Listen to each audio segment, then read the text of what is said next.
News आ गया आपको कि अडानी के यूएस ने रिसेंटली अडानी के ऊपर एक वारंट जारी किया। क्यों स्टॉक मार्केट? प्रॉपर्टी अगर आपने वो कुछ टाइम पहले प्रॉपर्टी में इन्वेस्ट किया होता तो आज उसके रेट डबल है, ट्रिपल है। तो मेरे पास सर कुछ पर्सनली मेरी कुछ ऐसे एग्जांपल्स हैं जिसमें एक्चुअली प्रॉपर्टी ने रिटर्न नहीं दी। पूरे वर्ल्ड में अनसर्टेनिटी है, कोविड है, वॉर है, अब पीछे से कोविड है, फिर यूक्रेन की वॉर है। जब कभी भी एक अनसर्टेनिटी पूरे वर्ल्ड में बनी रहेगी तभी सिर्फ और सिर्फ गोल्ड का जो एलन मस्क है वो एक कभी कभी एक कुत्ते की फोटो डाल देता है, डॉजी कॉइन ऊपर चला जाती है। आप कभी सर गूगल पे करना LIC स्टॉक मार्केट रिटर्न। जैसे बहुत से लोगों को लगता है कि हम लेट हो गए शेयर बाजार में। सर शेयर बाजार 30-40 साल पहले भी था, 30-40 साल बाद भी रहेगा। नमस्कार दोस्तों, आपका मेरे चैनल पे स्वागत है। आज मैं लेके आया हूँ आपके लिए एक नई वीडियो, और इस वीडियो में हम एजुकेशनल पर्पस के लिए शेयर मार्केट के बारे में जानेंगे कि शेयर मार्केट होता क्या है, जो बिगनर्स होते हैं उनको क्या क्या ध्यान रखना पड़ता है शेयर मार्केट में इन्वेस्ट करने के लिए। ये बस एजुकेशन पर्पस के लिए है और मैं किसी को रिकमेंड नहीं करूँगा कि कोई शेयर मार्केट में आए, क्योंकि इसमें 100% रिस्क होता है। जो कोई भी शेयर मार्केट में आना चाहता है एक्सपर्ट के साथ ही आए, तभी उनका फायदा हो सकता है, और मैं किसी को रिकमेंड नहीं करूंगा कि वो इन्वेस्ट करे। आज मैं आपको मिलवाना चाहता हूं गुरविंदर सर के साथ, जो कि 7-8 सालों से पूरे अच्छे तरीके से इन्वेस्टमेंट और शेयर मार्केट में काम कर रहे हैं और सर्टिफाइड है शेयर मार्केट के बीच में काम करने के लिए। और आओ मैं ज्यादा देर नहीं करता, मिलवाता हूँ आपके साथ गुरविंदर सर से। नमस्कार गुरविंदर सर। नमस्कार सर। क्या हाल चाल है सर? बढ़िया मनु सर, आप कैसे हो? आपका मेरे चैनल पे स्वागत है। बहुत बहुत शुक्रिया आपका। सर आप सबसे पहले मेरे व्यूअर को अपने बारे में बताइए। मेरा नाम गुरविंदर है। मैं स्टॉक मार्केट में जब मैं सेकेंड ईयर में था मैं तब से हूँ, और सेकेंड ईयर का मतलब है लगभग 2011-12 से मैं हूँ। मेरे साथ के मेरे कुछ फ्रेंड्स थे, उनके फादर मार्केट में थे, स्टॉक मार्केट में थे। तो मुझे ऐसा लगने लगा कुछ टाइम के बाद कि जो उनकी नॉलेज है वो मेरे से काफ़ी ज़्यादा है, जबकि मार्क्स मेरे ज़्यादा आते थे, एजुकेशन मेरी ज़्यादा अच्छी थी, इंटेलिजेंट में ज़्यादा था, लेकिन ओवरऑल जो अवेयरनेस लेवल था वो उनका ज़्यादा था एज़ कम्पेयर टू मी। फिर मैंने उनसे पूछा कि ऐसा कैसे। फिर उन्होंने बताया कि हम कहीं ना कहीं थोड़ा बहुत इंटरेस्ट रखते हैं स्टॉक मार्केट में। तब उस टाइम पे मेरी एंट्री हुई स्टॉक मार्केट में। 2011-12 का टाइम था। 18-19 साल उस टाइम पे मेरी एज रही होगी, और सेक्टर 17 में मैंने first time demat account open किया था। तो बस वहाँ से जर्नी स्टार्ट हुई। फिर उसके बाद 2019 में मैं डिस्ट्रिक्ट कोर्ट में मेरी जॉब लगी। After 9th month I have realised कि जॉब मेरे जैसे के लिए नहीं है, मुझे जॉब नहीं करनी चाहिए। Then I resigned. उसके बाद मैं फुल टाइम मैं स्टॉक मार्केट का ही काम हूँ, और अब मैं रजिस्टर्ड सब ब्रोकर भी हूँ। जी सर। सर एजुकेशन पर्पस के लिए बताइए, क्यों स्टॉक मार्केट? गुड, अच्छा क्वेश्चन आपका। देखिए मैं हमेशा बोलता हूँ आपको स्टॉक मार्केट में अगर आना है या नहीं आना है वो आपकी चॉइस है। आप मेरे को कोई भी 2-4 ऐसे इंस्ट्रूमेंट बताइए जहां पे रिटर्न स्टॉक मार्केट से ज्यादा लेजिटिमेट होने चाहिए। अब आप बोलोगे प्रॉपर्टी, हर आदमी ये बोलता है कि प्रॉपर्टी अगर आपने वो कुछ टाइम पहले प्रॉपर्टी में इन्वेस्ट किया होता तो आज उसके रेट डबल है, ट्रिपल है। तो मेरे पास सर कुछ पर्सनली मेरी कुछ ऐसे एग्जांपल्स हैं जिसमें एक्चुअली प्रॉपर्टी ने रिटर्न नहीं दिए हैं। फिर आप बोलोगे गोल्ड में जो एक्चुअली में रिटर्न आया है वो 2020 के बाद आया है, और वो रिटर्न भी ज्यादा नहीं है, सिर्फ 50% हुआ है। 50,000 का सोना 75,000 ही हुआ है, उसको लोग बोल रहे हैं पता नहीं कितने रिटर्न आ गए। अगर मैं 4 साल की रेशियो निकालता हूँ गोल्ड की तो 10-12% का ही रिटर्न है ये।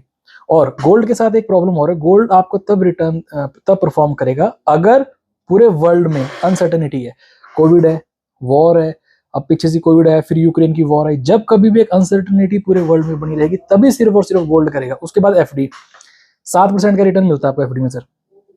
5% की हर साल इन्फ्लेशन बढ़ रही है, तो टेक्निकली आपने 2% ही कमाया यार। 2% तो आज के टाइम पे क्रेडिट कार्ड से पर मंथ मिलता है।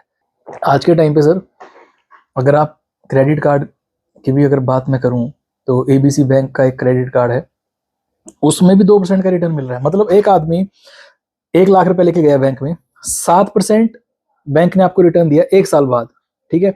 इन्फ्लेशन बढ़ रही है सर आपकी 5%, टेक्निकली आपके पास 2% आया, तो 2% तो आप क्रेडिट कार्ड से ले लो पर मंथ, है ना। तो इसलिए दूसरा FD हो गया। तीसरा क्रिप्टो के मैं एब्सोल्युटली अगेंस्ट हूँ। एक ऐसा एसेट है जिसका कोई फंडामेंटल नहीं है, ठीक है, purely it works on demand and supply, उसका कुछ भी नहीं है। एक जो एलन मस्क है वो एक कभी कभी एक कुत्ते की फोटो डाल देता है, डॉजी कॉइन ऊपर चला जाता है। आप मेरे को एक भी ऐसा इंस्ट्रूमेंट नहीं बता सकते जिसका मैं कंपैरिजन कर सकता हूँ स्टॉक मार्केट के साथ। तो स्टॉक मार्केट एक ऐसा इंस्ट्रूमेंट है, आप इंडिविजुअल को छोड़ दीजिए, बिजनेस को छोड़ दीजिए, जिसमें गवर्नमेंट भी, जैसे आपका पीएफ कटता है या किसी भी इंडिविजुअल का जो बंदा वर्किंग है पीएफ कटता है या पेंशन आती है, सरकार वो पैसा कहाँ से लेके आ रही है? आपको भी सर गूगल पे करना, LIC स्टॉक मार्केट रिटर्न, हर साल हजारों करोड़ का सिर्फ LIC जो एक इंस्टीट्यूशन है वो खुद स्टॉक मार्केट में पैसा लगा रही है। LIC जैसा जायंट अगर स्टॉक मार्केट से पैसा लगा सकता है तो सर हम कैसे ये बात ना मानने की स्टॉक मार्केट के अलावा भी कोई और इंस्ट्रूमेंट है? पर सर ये तो स्टॉक मार्केट 100% रिस्की है। सर देखिए, हर कुछ 100% सर कुछ भी नहीं है। कोविड में लगभग 50 लाख लोगों की डेथ हुई है। न्यूजीलैंड की पॉपुलेशन अगर मैं गलत नहीं तो 70-75 लाख है, मतलब 80% न्यूजीलैंड खत्म हो गया, वो भी सर्टेन नहीं है सर। और उनमें से मैक्सिमम लोग को अगर आप पाओगे उनकी हेल्थ इंश्योरेंस भी थी। हेल्थ इंश्योरेंस थी मतलब आप फिजिकली फिट थे, आपका पहले टेस्ट हुआ होगा ना। बहुत से लोग ऐसे थे, मेरे खुद के भी थे, जो कि रेगुलर टेस्ट हेल्थ चेकअप करवाते थे, चले गए। ठीक है जी। अनसर्टनिटी तो सर वर्ल्ड, आप जिस दिन से आपने जन्म लिया है अनसर्टनिटी आपके साथ ही जन्म लेगी, ये तो पूरे। बट टेक्निकली क्या है, अगर आप एनालाइज करके डालोगे, ठीक है, और जो भी हम यहाँ पे आज बात करेंगे it is absolutely purely for education purposes. ठीक है जी। कोई भी एग्जांपल है, मान लीजिए जैसे आज के टाइम पे जोमेटो चल रहा है, ठीक है, जैसे एग्जांपल है ये, और सिर्फ प्योरली एक एजुकेशनल पर्पस के लिए हम बता रहे हैं, कोई रिकमेंडेशन नहीं है, कोई इन्फ्लुएंस नहीं होना आपने। ठीक है, जैसे जोमेटो चलता है, अब जोमेटो की जो थ्योरी अगर आप उसको ट्रैक करोगे, आप उसका फंडामेंटल देखोगे, जोमेटो आया 50-60 रुपए पे, उसका IPO के बाद रेट चला गया था, ठीक है, फिर वर्ल्ड कप आया, फिर ब्लिंकिट के साथ उसने टाइप करा, अब उसने रिसेंटली कल की खबर थी, उसने एक एम्बुलेंस भी स्टार्ट कर दी है ना, जो दिलजीत का जो दिलुमिनाटी जो इतना बड़ा कंसर्ट हुआ उसका टिकट जोमेटो ने बेचे, तो उसके पीछे प्रॉपर एक फंडामेंटल है सर। अगर जोमेटो का रेट 60 से 300 रुपए हो तो जस्टिफाई करता है कहीं ना कहीं। अब कुछ लोग बोलेंगे हाई पी है, ये सब पार्ट एंड पार्सल है। स्टॉक मार्केट में अगर आप अच्छे से काम करोगे, स्टडी करके काम करोगे, फंडामेंटली टेक्निकली को जब आप मर्ज करके काम करोगे, मेरा नहीं ख्याल, डेफिनेटली मैं ये नहीं कह रहा आप 100% सक्सेसफुल होगे, बट 70-80% तक की आपकी एक्यूरेसी बन सकती है फॉर श्योर। सर आप बिगनर्स के लिए बताइए कि वो कैसे कैसे इन्वेस्टमेंट कर सकते हैं। देखिए, मेरा ऐसा मानना है मनु जी, सबसे पहले तो आपको पढ़ लिख के काम करना चाहिए। पढ़ लिख के मतलब क्या है, एनालाइज कीजिए। आज के टाइम पे डेटा फ्रीली अवेलेबल है, और विदाउट डेटा, मेरा ऐसा मानना है, without data you are just a person who just has an opinion. Data के हिसाब से काम कीजिए, टेक्निकल काम करो, फंडामेंटल काम करो, डेटा के हिसाब से काम करो। ठीक, आज के टाइम पे फ्रीली दुनिया भर की वेबसाइट्स है, कोई भी आप एग्जाम्पल किसी भी कंपनी, जैसे ABC कोई कंपनी है, गूगल पे डालिए, सबसे पहले देखिए वो कंपनी करती है। आप अपने आप से पूछिए क्या इस कंपनी का बिजनेस है, अगर आंसर आ रहा है यस, फिर उसके टेक्निकल जाइए, चार्ट रीडिंग कीजिए, आपको कहीं ना कहीं से हिंट मिलने स्टार्ट हो जाए, उसको एनालाइज कीजिए। ये एक बिगिनर के लिए है। मैं हमेशा बोलता हूँ अपनी नॉलेज पे इन्वेस्ट करो सर। मार्केट में 110% पैसा बनेगा ही बनेगा, फॉर श्योर बनेगा ओवरऑल। अगर आप मतलब जैसे अगर आप 10 ट्रेड ले रहे हो तो 60-70% अगर आपकी एक्यूरेसी, तो आप लास्ट में नेट आप ग्रीन में रहोगे। कंडीशन अप्लाइड, आपको लर्निंग पे फोकस करना पड़ेगा, अर्निंग पे नहीं। प्रॉब्लम हमारे साथ सबसे पहले क्या है कि जैसे आप लोग या जो बिगिनर हैं, सबसे पहले वो अर्निंग देखते हैं, इसने इतना कमाया, फिर कुछ फेक इन्फ्लुएंसर्स हैं, है ना, वो अपना लाइफस्टाइल आपको इस हिसाब से दिखाएंगे, आपको लगेगा कि हाँ यार ये ऐसा हो सकता है, बट नहीं। अर्निंग, लर्निंग पे फोकस करो सर, अर्निंग डेफिनेटली आएगी ही आएगी। सर जैसे कि बहुत सारी एप्स हैं, कोई भी नया बंदा इंस्टॉल करता है और लॉस करवा लेता है, उसके ऊपर आप क्या बताएंगे? देखिए, ऐप कभी भी ऐप की वजह से लॉस नहीं होता। लॉस होता है आपका जो कन्विक्शन था टुवर्ड्स उस आदमी ने जिसको आपको बताया, फर्स्टली। सेकंडली, आपने एक ऐसा स्टॉक ले लिया जो सट्टे वाला स्टॉक है। मेरा ऐसा मानना है हमारे जो स्टॉक मार्केट में जो परफॉर्मेंस दिया, लगभग जो टॉप के 400-500 स्टॉक है, इनके ऊपर निफ्टी 50 का, निफ्टी 500 का एक लिस्ट मिल जाएगी आपको, गूगल से डाउनलोड आप कर सकते हो। उसके बियॉन्ड अपने को जाना ही नहीं चाहिए, firstly. Secondly, fundamental driven company होनी चाहिए। एग्जाम्पल देता हूँ सर, जियो 7-8 साल हुए जियो को अभी अप्रोक्सीमेटली, ठीक है। मेरा ऐसा मानना है जियो की आने की वजह से 70-80% नए बिजनेसेस आ गए हैं, जैसे ये क्विक जो कॉमर्स बिजनेस आ गया, ये रैपिडो, जोमेटो, ओला, उबर, इसको स्पर्ट मिला है। यूट्यूब, कितने ही ऐसे बिजनेसेस आए हैं। मैं ये नहीं कह रहा इससे पहले बिजनेस एग्जिस्ट नहीं करते थे, जियो की वजह से इनको, क्योंकि फ्री में हमारे पास इंटरनेट आ गया है ना। एक फंडामेंटली आपको एक रीजन चाहिए, आपके पास अगर सर वो फंडामेंटल रीजन है, आप अपनी कंपनी पे बैट कर सकते हो। दूसरा, आपने बिगनर के लिए पूछा, कभी भी सारे सेक्टर नहीं चलेंगे, हमारी जो निफ्टी है या हमारा जो स्टॉक मार्केट जो शेयर बाजार है उसमें कुछ सेक्टर्स है सर, बैंकिंग है, ऑटो है, केमिकल है, फार्मा है, कुछ आईटी के स्टॉक्स हैं, ऐसे कर करा के हमारे पास एक बास्केट है। एग्जाम्पल के बता रहा हूँ मैं आपको, जब कोविड आया उस टाइम पे मार्च या अप्रैल की बात थी, वो गूगल करोगे आप तो पता लगेगा, मार्च अप्रैल ही था। मारुति ने एक भी गाड़ी नहीं बेची, एक भी गाड़ी मारुति की, मतलब हिस्ट्री में ऐसा फर्स्ट टाइम होता है कि उन्होंने गाड़ी, एक भी गाड़ी नहीं बिकी उनकी, गूगल कर सकते हो आप। अब अगर मारुति गाड़ी नहीं बिक रही, अगर उसकी गाड़ी नहीं बिक रही, डेफिनेटली उसका शेयर परफॉर्म नहीं करेगा। उसी टाइम पे आईटी के कुछ स्टॉक्स थे, उसी टाइम पे कोविड में सबसे ज्यादा हमें जरूरत पड़ी दवाइयों की, फार्मा की, फार्मा के उस टाइम पे जो स्टॉक थे सर वो 3-3, 4-4, 5-5 गुना हो गए। ऐसे जब आप करके ऐसे करके जब आप काम करोगे, होटल इंडस्ट्री उस टाइम पे पिटी हुई थी सर, कोई अपने घर से बाहर निकलने को तैयार नहीं था। जैसे ही 4-5-6 महीने के बाद जब धीरे धीरे धीरे इन्होंने कर्फ्यू की या ट्रैवल को जब ईज ऑफ करना स्टार्ट किया, आप देखो सबसे पहले जो ट्रैवल की कंपनीज थी, होटल्स की कंपनी थी, कहाँ से कहाँ चले गई। इंडियन होटल है, 2-4 और होटल के जो स्टॉक में नाम ही लेना चाहता। तो ऐसे फंडामेंटली तो डेफिनेटली आपको पता होना चाहिए बियॉन्ड आपके दिमाग के बाहर चल क्या रहा है ना, ऐसे।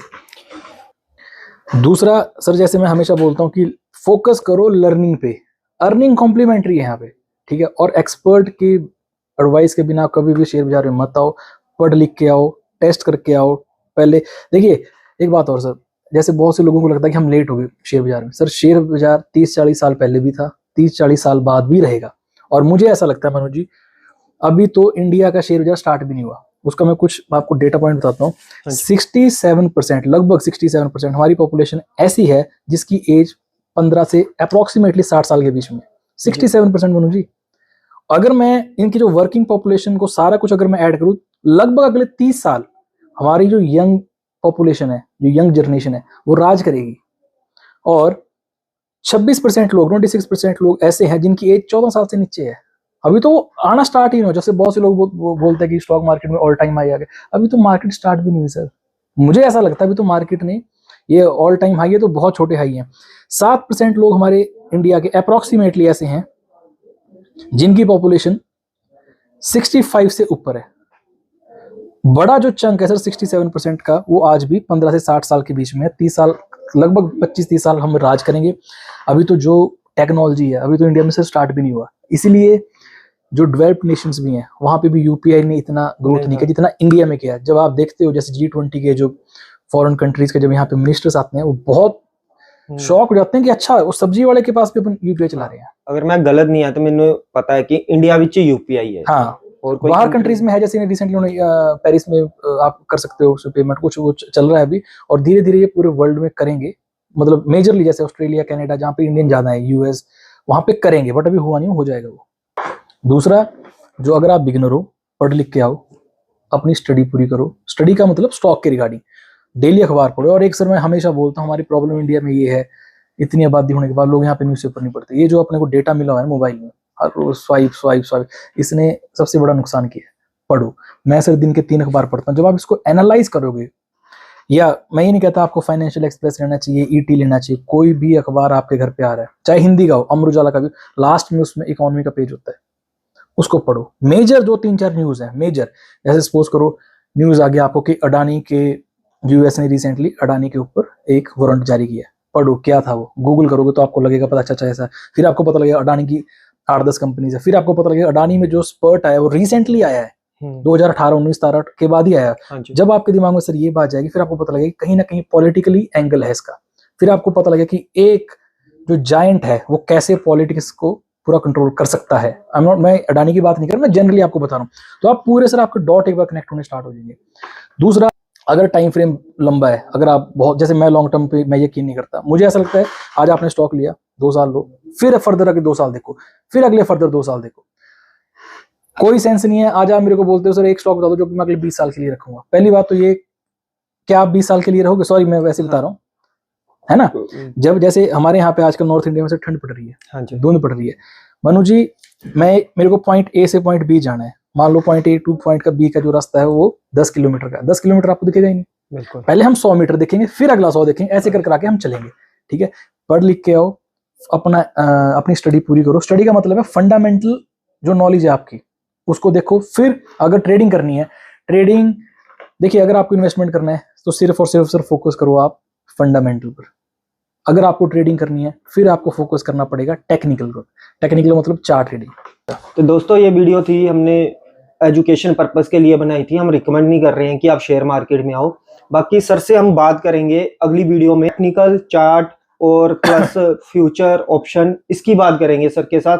तो वीडियो में बने रहना। अगर वीडियो अच्छी लगी लाइक कमेंट शेयर जरूर करना दोस्तों। मिलते हैं एक नई वीडियो में। Thank you.